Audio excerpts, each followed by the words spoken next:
Thanks for. I'm listening to Rosalie and listening to Casey, and two words struck me right away: church and culture. And when you take yourself out of this environment, which is a secular academic environment, and you take yourself to the jail, the culture changes, and you hear church. And I guess it's a question that I wanted to ask all of you. When you leave campus and find a partner in the community, are you aware that you're actually leaving one culture and entering into a new one?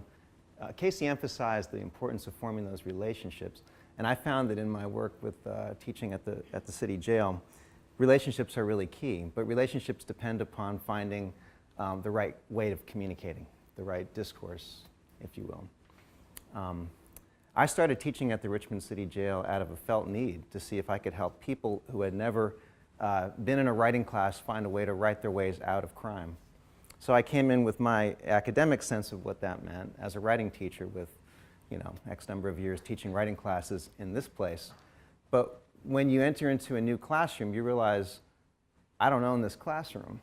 So when the room changes, the reality changes, because you're not in charge. What does that mean to be able to teach in a place that you don't own? What does it mean to partner with a group that you're not fully even aware of what their needs are? I think I know what it means to change your life and to figure out a way to stop coming to jail. But don't you think my community partner knows that too? So I had to apprentice myself to learning, how do they do this? How do they consider the prisoner, the offender, the reentry citizen? What do they want? And so I had to learn when the folks in recovery come around me and shake my hand and hug me and talk about Jesus, I say amen. Because why? I believe in God. It's not a problem.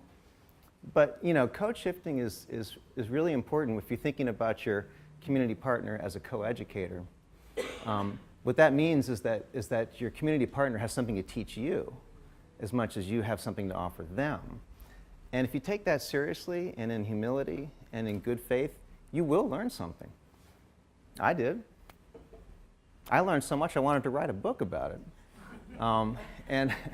And I did, and 10 years later I have a book. So if you have 10 years, I would encourage you to apprentice yourself to your community partner.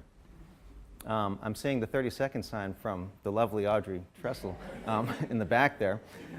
So I'll just close by saying, what you think you control, you don't control, and that's all right.